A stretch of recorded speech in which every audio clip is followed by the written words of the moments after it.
अस्सलाम वालेकुम नाजरीन, मैं हूं कुर्बान बलूच। अब खबर यह है कि एक सूबे में डी फैक्टो वजीर आला ने काम शुरू कर दिया है और इसकी वजह से मोरूसी सियासत में, खूनी रिश्तों में एक मरतबा फिर कशीदगी शुरू है। और इसके अलावा कौमी असम्बली में, सूबाई असम्बलियों में मखसूस नशस्तों की तकसीम के बाद जो नई सूरत हाल बनी है, उसमें भी वजारत उज़्मा के लिए ख्वाहिश रखने वाली एक जमात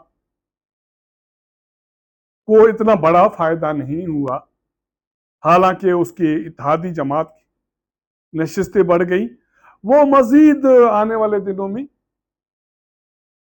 बढ़नी है। अगर ये सूरत हाल बन जाए और हम कहें कि फिलहाल जमात का चेयरमैन या रहनुमा वजीर आजम नहीं बन रहा, तो इसमें मेरा कसूर क्या है?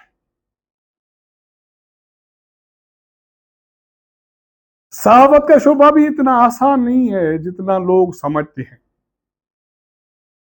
लोगों की ख्वाहिश होती है कि सहाफ़ी उनकी दिल की, उनकी ख्वाहिश की बात करे और वो कभी भी उससे लाइन से आगे पीछे ना हो।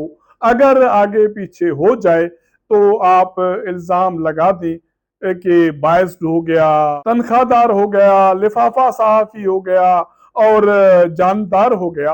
ये इल्ज़ामात आजकल इतने आसान हैं कि सियासी जमातें, उनके रहनुमा और उनके हवारी सहाफ़ियों पर आसानी से लगा देते। अगर मैं पार्लियामानी ताकत की बात करूं कि किसके पास कितना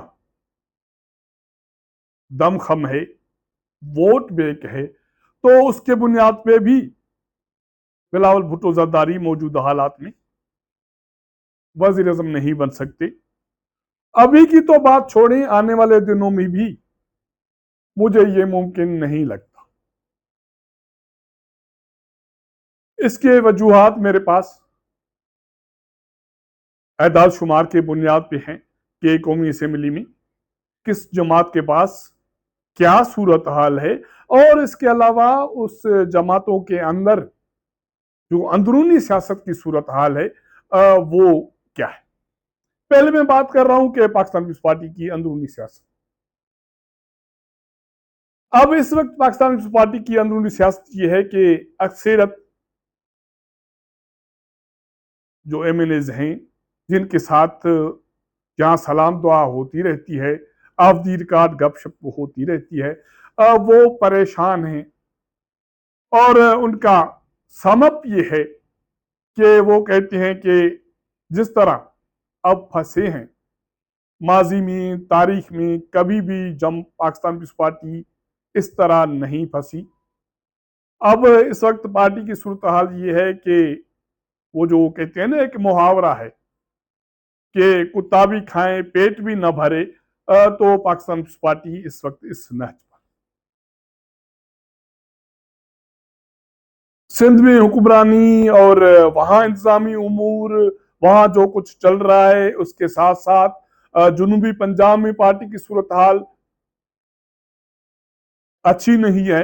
न सिर्फ अच्छी नहीं है, रहनुमाओं को, मुंतखब लोगों को पार्टी की क्यादत से शिकायत है कि हमें कहां फंसा दिया। सिंध से एक सीनियर एमएनए ये शिकायत कर रहे थे कि कराची में प्लाट था, उसका रिकॉर्ड तब्दील हो गया, वो किसी और के नाम मुंतकिल हो गया। मैंने वहां बात की तो कहा गया कि इसको दुरुस्त करने के लिए चाय पानी की जरूरत है। और ये शिकायत लेकर मैं पार्टी के कायद के पास चला गया कि यार ये क्या जुल्म है। अब हमसे भी कहते हैं कि रिकॉर्ड दुरुस्त करना है और खर्चा दें, तो वो एमएनए बता रहे थे कि पार्टी के कायद ने हंसकर कहा कि मुझसे भी मांगते हैं। तो उसके बाद वो कहती हैं कि मुझे इतनी शर्मिंदगी हुई कि मुझे ऐसा लग रहा था कि ये जमीन खुल जाए और मैं अंदर चला जाऊं। मैंने उससे इजाजत चाही और अब मैं वापस कराची जा रहा हूं, कोई न कोई हल तलाश करूंगा।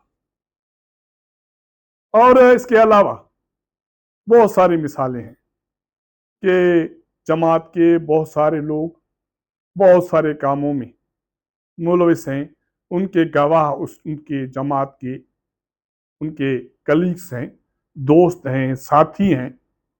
जब वक्त आएगा तो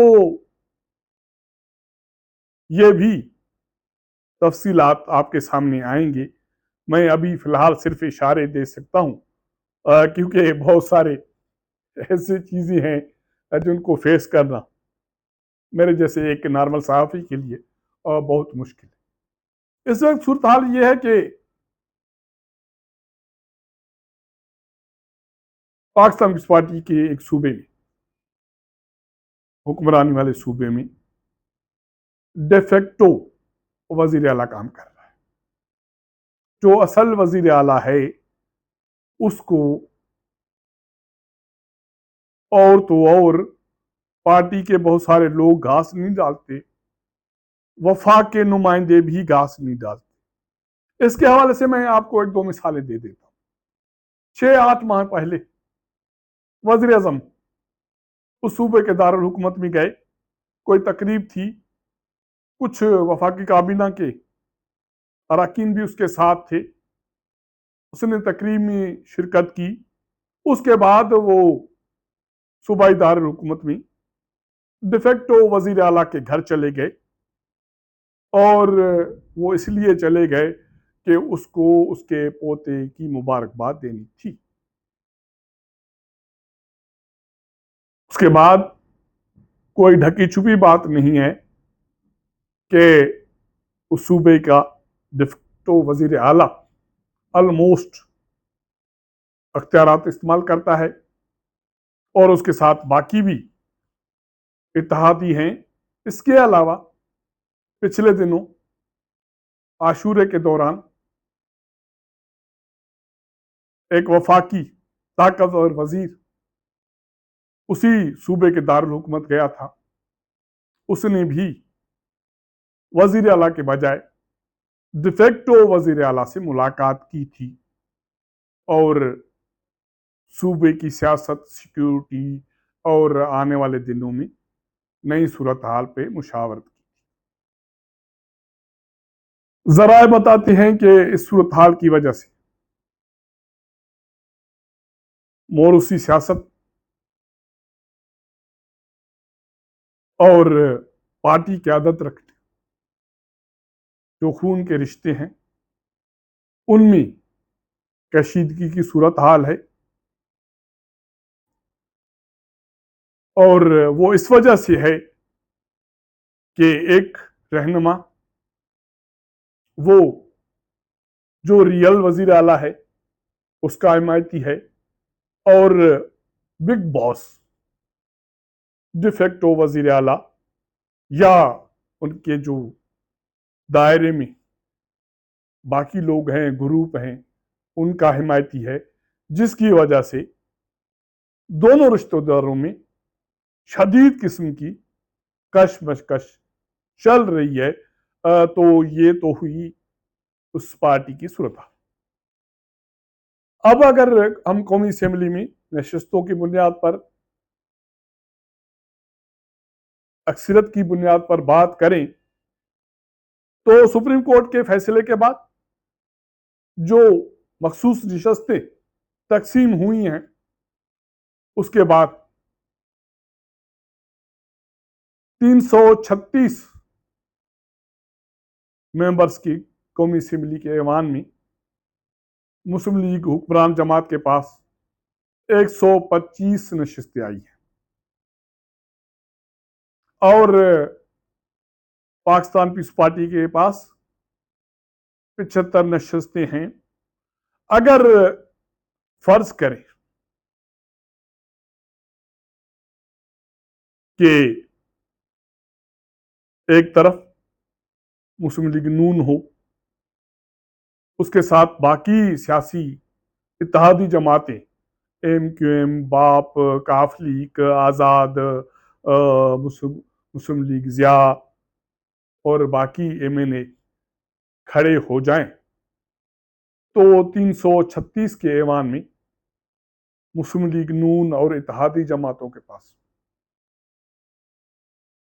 जो अरकान हैं उनकी तादाद तकरीबन मेरे अंदाजे के मुताबिक 163 164 हो जाती है और ऐवान में जो सिंपल मेजॉरिटी है, सादी अक्सरियत है, वो 169 की अब बन रही है।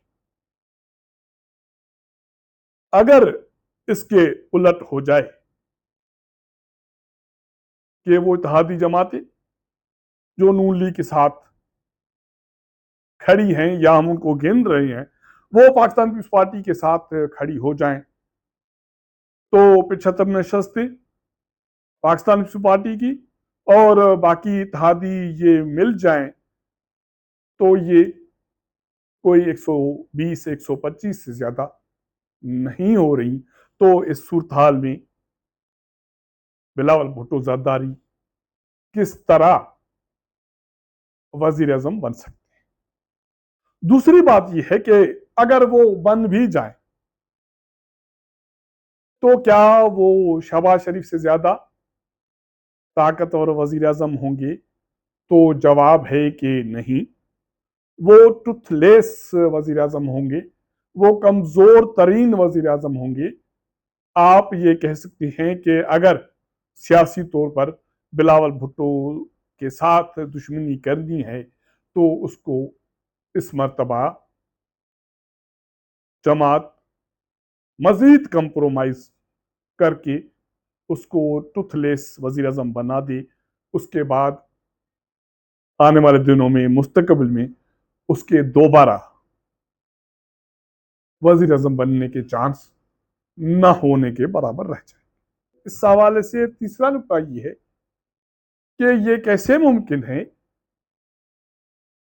कि पार्लियामानी सियासत में अफरादी कुव्वत के बुनियाद पर मेजॉरिटी रखने वाले पंजाब सूबे को या उनके नुमाइंदों को जिनके पास अक्सरियत भी हो वो वफाक में भी मेजॉरिटी में हो और पंजाब में भी वो मेजॉरिटी में हो, उनको वो नजरअंदाज करके पाकिस्तान पार्टी के नुमाइंदे को या उसके चेयरमैन को वजीर आजम बनाया जाए।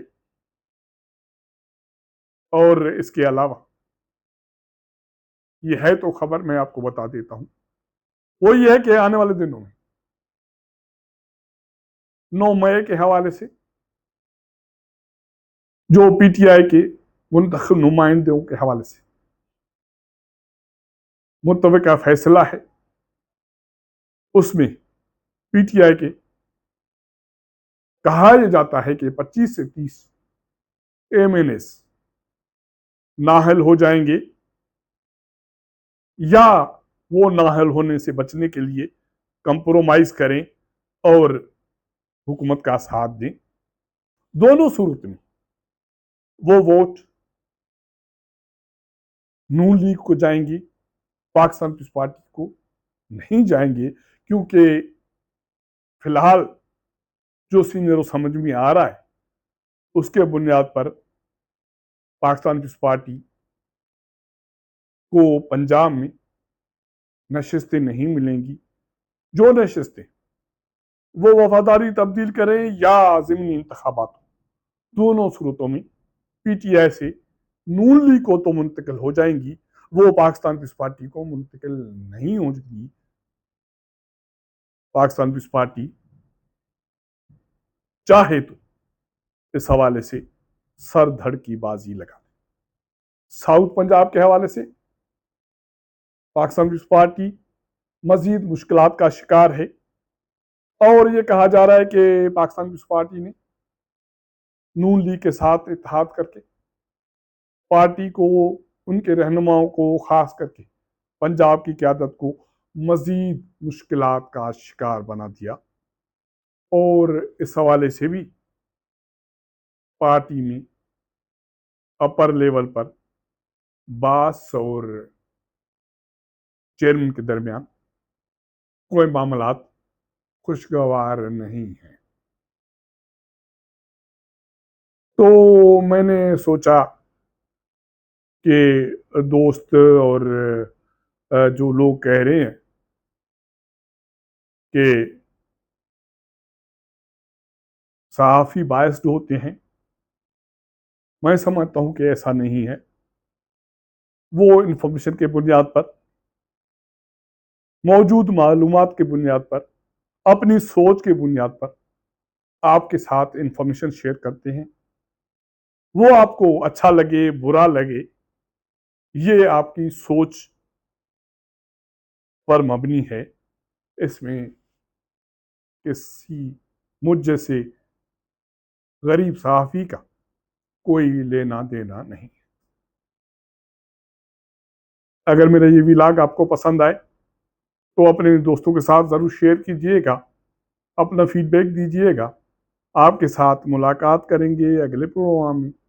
तब तक इजाज़त दीजिएगा। अल्लाह हाफ़िज़।